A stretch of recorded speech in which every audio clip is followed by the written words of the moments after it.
நான் நுழைந்ததுமே அங்கே இருக்கிற நண்பர்கள் என்னை வரவழைத்து உட்கார வைத்தார்கள். அமைதியான வகையில் கண்ணாடிக்குள் கடல் தெரிந்தது. அலைகள் தாளாட்டுகிறது. சாக்கடையும் உப்பு நீரும் ஒன்றாக இணைக்கிற சங்கமம் கண்களுக்கு தெளிவாக தெரிந்து கொண்டிருக்கிற அமைதியான ஒரு இடம். நீங்கள் சொல்கிறது பட்டினப்பாக்கம் இல்லத்தில் சொல்கிறீங்க. கார்கள் கூட ஏதோ எறும்புகள் போல ஊர்ந்து போனேன். கற்பூர பொம்மை ஒன்று கைவீசும் தென்றல் உண்டு. இந்த பாட்டு அங்கே அமைதியாக ஓடிக்கிட்டு இருந்துச்சு. நான் இசை மீதான ஆர்வம் எந்த அளவுக்கு இருக்குன்னு உங்கள்கிட்ட கேள்வி வைக்கலான்னு இருக்கேன். ஆனால் அதுக்கு முன்னாடியே நீங்கள் அழகாக பாடி காமிச்சிட்டீங்க.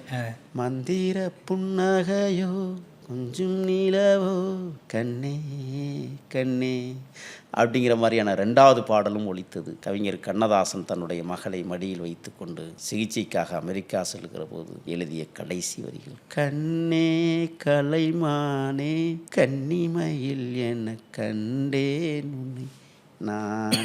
மனசுக்குள் அழுத்தம் கூடுகிறது. பாடல் என்னை மென்மையாக வருடுகிறது. இருந்தாலும் ஒரு தலைவனை சந்திக்கிற அளப்பரிய ஆசையோடு அந்த அரங்கில் காத்திருந்தேன்.